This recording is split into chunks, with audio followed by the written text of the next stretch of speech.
नमस्कार दोस्तों, कैसे हैं आप सभी। आज की कहानी का शीर्षक है दादी.com। बेडरूम में एक कोने में मेज पर रखे कंप्यूटर पर शारदा मुस्कुराते हुए कुछ टाइप करती जा रही थी। उनकी तन्मयता सहज ही बता रही थी कि वे जो भी काम कर रही हैं उसे न केवल बहुत मनोयोग से कर रही हैं बल्कि उन्हें इसमें आनंद भी आ रहा है। वहीं बेड पर लेटे अजय मुस्कुराकर बोले, अरे भाई, शाम हो रही है, अब तो कंप्यूटर का पीछा छोड़ो। आज क्या चाय पिलाने का इरादा नहीं है। कंप्यूटर पर टाइप करते हुए और बिना उनकी ओर देखे शारदा बोली, जरा 10 मिनट रुक जाइए, आज बहू को 2 दिन बाद ऑनलाइन हुई है। बात पूरी करके चाय बनाती हूँ। आइए अपने पोते की नई फ़ोटो तो देख लीजिए। बहू कल चिंटू के फैंसी ड्रेस कंपटीशन का वीडियो भी अपलोड करेगी। पोते की नई फ़ोटो की बात सुनते ही अजय को जैसे नई ऊर्जा मिल गई। फुर्ती से चश्मा लगाकर कंप्यूटर के पास आ गए। अरे वाह, क्या जच रहा है अपना चिंटू। लग ही नहीं रहा है कि वो इतने दूर रह रहा है। वाह, क्या ज़माना आ गया। हम लोगों के ज़माने में तो सब था ही नहीं।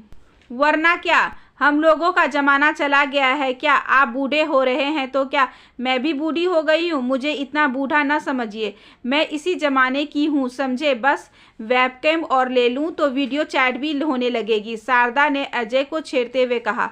तो जाने क्यों अजय जवाब देने की बजाय बस शारदा को निहारते ही रह गए।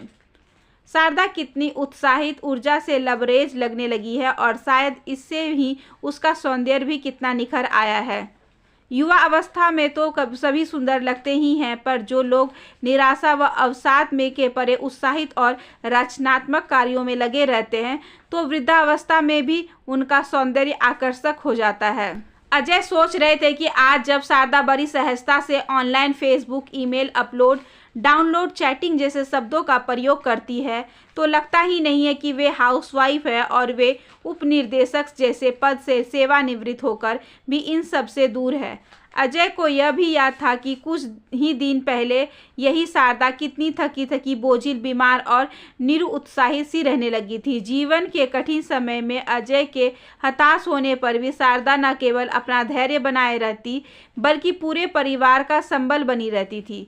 उसी शारदा के व्यक्तित्व के विपरीत जाने क्यों लगने लगा था जैसे वे जीवन जी नहीं रही है बल्कि ढो रही है। आज शारदा तो यूं तन्मय और आनंदित देखकर अजय का मन उन्हें डिस्टर्ब करने को न हुआ। वे बोले, ऐसा करो, तुम बहू से चैटिंग करो, आज चाय मैं बनाऊंगा। क्या आप मेरे लिए चाय बनाएंगे। शारदा के गालों पर 16 वर्षीय किशोरी सी लालिमा छा गई। तो क्या हुआ, तुम वर्षों से चाय बना रही हो तो क्या एक दिन मैं नहीं बना सकता। रिटायरमेंट के बाद इतनी सेवा तो कर ही सकता हूँ। चाय पीकर तो देखना, तुम्हारा शागिर्द इतनी भी खराब चाय नहीं बनाएगा। अजय की वाणी में गहरा प्रेम उमड़ आया था। अजय को याद आने लगा कि संपूर्ण वैवाहिक जीवन काल में पिछले 1 साल के अलावा शारदा शायद ही कभी उदास रही हो और वे अनायास ही उन बीते दिनों में खो गए। अजय ने अकाउंटेंट की नौकरी शुरू ही की थी कि कुछ दिन बाद शारदा उनकी जीवन संगनी बनकर आई। MA B.Ed शारदा नौकरी करने के पक्ष में न थी।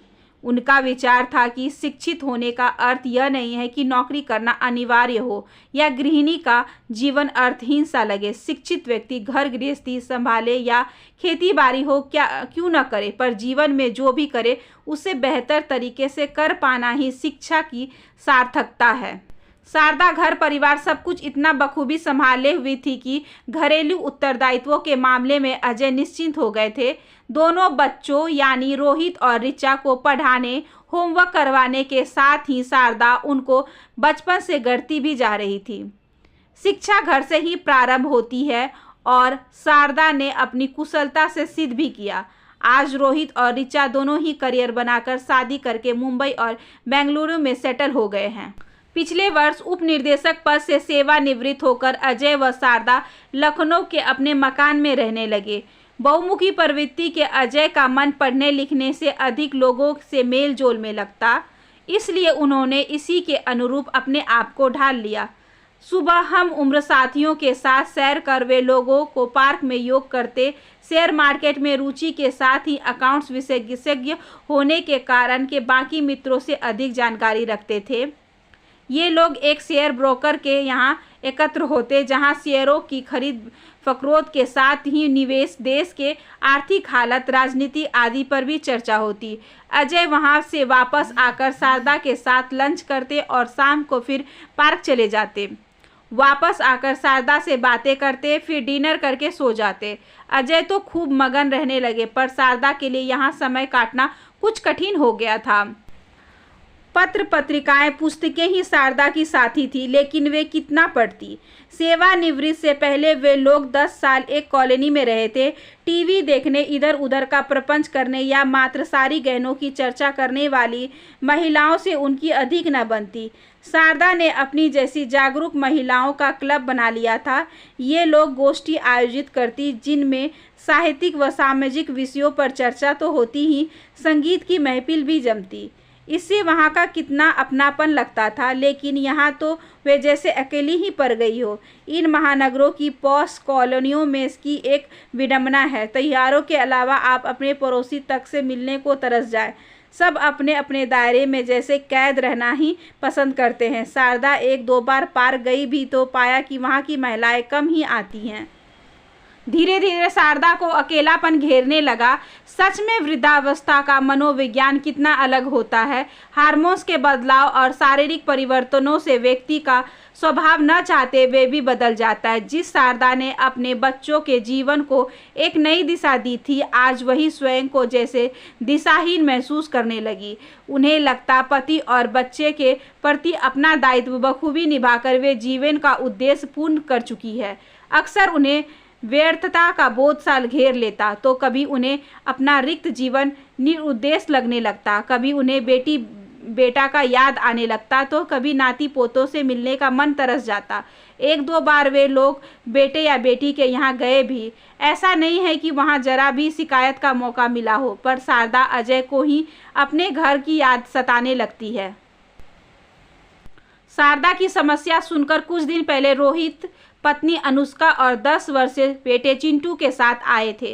रात में रोहित ने कहा, मुझे लगता है कि माँ की यह समस्या अकेलेपन के कारण ही है। देखो, पापा तो अपने सर्कल में कितने बिजी व खुश रहते हैं, पर माँ अकेली सी हो गई है। यही तो मैं भी सोच रही थी, पर क्या किया जाए, वे हमारे साथ रह ही नहीं पाती और हम लोग भी यहाँ नहीं रह सकते। कुछ तो रास्ता निकालना ही पड़ेगा। अनुष्का बोली। अपने दादा दादी से चिंटू को बहुत ही अधिक लगाव है, इसलिए वो भी चुपचाप उन लोगों की बातें सुन रहा था और मन ही मन चिंतित था। सुबह नाश्ते के समय रोहित बोला, माँ तुम कोई किटी पार्टी ज्वाइन कर लो। अरे बेटा नहीं, तुम तो जानते ही हो कि मैं ऐसे लोगों के साथ समय नहीं बिता सकती। तुम बेकार परेशान हो रहे हो। मुझे कोई समस्या नहीं है। तब तक चिंटू बोला, दादी माँ आप इंटरनेट ले लो, उसमें आप बिजी भी रहोगी और हम लोगों से रोज भी बात कर सकोगी। चिंटू की बात सुनकर रोहित और अनुष्का जैसे उछल पड़े। ये तो उन लोगों ने सोचा ही नहीं था। हालांकि शारदा बोली, अरे इस उम्र में अब कहाँ कंप्यूटर सीखूंगी। पर रोहित बोला, माँ क्या मैं तुमको जानता नहीं हूँ, एक दिन में सब सीख जाओगी। उसी दिन उन लोगों ने नया कंप्यूटर लाकर शारदा के बेडरूम में लगा दिया। सबसे अधिक उत्साहित चिंटू दादी को समझाता जा रहा था। वास्तव में शारदा ने कंप्यूटर की मूलभूत बातें उसी दिन सीख ली। फिर क्या था, उन्हें जैसे नए पंख मिल गए और उन्होंने इंटरनेट के आकाश का कोना कोना खंगालना शुरू कर दिया था। उन लोगों के मुंबई जाने के बाद शुरुआत तो अनुष्का और चिंटू के साथ चैटिंग से हुई, पर कुछ अनुष्का का मार्गदर्शक और कुछ शारदा की कुशलता और उत्साह की उन्होंने पहले ब्लॉगिंग सीखी, फिर फेसबुक पर अपना प्रोफाइल भी बना लिया और फिर क्या, उन्होंने अपनी व्यवहारिकता और अनुभवों को दिल खोलकर नई पीढ़ी में बांटना शुरू किया, तो नई पीढ़ी ने भी उन्हें हाथों हाथ लिया। उनके अंदर छिपी लेखिका को अवसर मिला तो उन्होंने फिर पीछे मुड़कर नहीं देखा। दादी माँ और घर गृहस्थी नाम के उनके ब्लॉग कुछ ही समय में ब्लॉग जगत में सुपरहिट हो गए। पारंपरिक व्यंजनों की विधियाँ और त्योहारों में भुलाए जा चुके रीति रिवाजों के बारे में लिखे उनके ब्लॉग्स इतने लोकप्रिय होंगे, शारदा ने कभी सोचा भी न था। आजकल के एकल परिवारों में शिशुओं की रोजमर्रा की छोटी मोटी समस्याओं का हल आजकल की अनुभवहीन युवा माओं को इतनी सहजता से भला और कहाँ मिलता। इन ब्लॉग के माध्यम से शारदा न केवल शिशुओं को लालन पालन से संबंधित अनूठे टिप्स देती, बल्कि उनके आजमाए हुए घरेलू नुस्खे ने तो जाने कितनी लड़कियों की परेशानियों को चुटकियों में हल कर दिया था। उनके ब्लॉग न केवल घर परिवार के लिए मददगार होते, बल्कि कितने ही लोग मेल भेजकर उनसे निसंकोच व्यक्तिगत समस्याओं पर सलाह भी लेते। साथ ही शारदा फेसबुक के प्रोफाइल के बहाने किशोरियों से गृहिणी तक सैकड़ों लोग उनसे जुड़ गए थे। इंटरनेट के असीम संचार में दादी, सास, सलाहकार, सहेली, लेखिका जैसी कितनी ही भूमिकाओं को निभाकर शारदा अब बहुत ही उत्साहित थी। उन्हें अपना जीवन फिर से उद्देश्यपूर्ण लगने लगा। कितने ही लोग इंटरनेट के माध्यम से न केवल उनके परिवार के सदस्य जैसे बन गए थे, बल्कि सब आपस में भावनात्मक डोर से बंधे भी थे। कहाँ शारदा अपने को अकेला और निरर्थक महसूस करने लगी थी और कहाँ अब उनको एक नया उत्साह मिल गया। कहाँ खोए हैं आप? लीजिए, बंदा चाय लेकर हाजिर है। अजय का स्वर कानों में पड़ा तो शारदा की भी तन्मयता भंग हुई। तभी शारदा अजय से बोली, सुनिए, आप भी तो कितनी अच्छी फोटोग्राफी करते हैं। आपके पिछले जन्मदिन पर रोहित ने जो डिजिटल कैमरा दिया था उसे तो आप भूल ही गए हैं। उसे निकालकर कुछ नए फोटोज खींचिए, फिर हम लोग मिलकर उन फोटोज को इंटरनेट पर प्रयोग करेंगे। शारदा की बात सुनकर अजय बोले, आपका हुक्म सराखों पर। बंदा चाय के बाद इंटरनेट की दुनिया में भी आपका शागिर्द बन जाएगा। और दोनों ने मिलकर जोर से ठहाका लगाया। आशा करती हूँ कि आज की ये छोटी सी कहानी आपको अच्छी लगी होगी। अगर अच्छी लगी हो तो please like, share and subscribe करें। हमारे चैनल को ज़्यादा से ज़्यादा शेयर करें और बेल आइकन को ज़रूर प्रेस करें ताकि अगली वीडियोज़ की नोटिफिकेशन आपके पास सबसे पहले पहुँचे। धन्यवाद।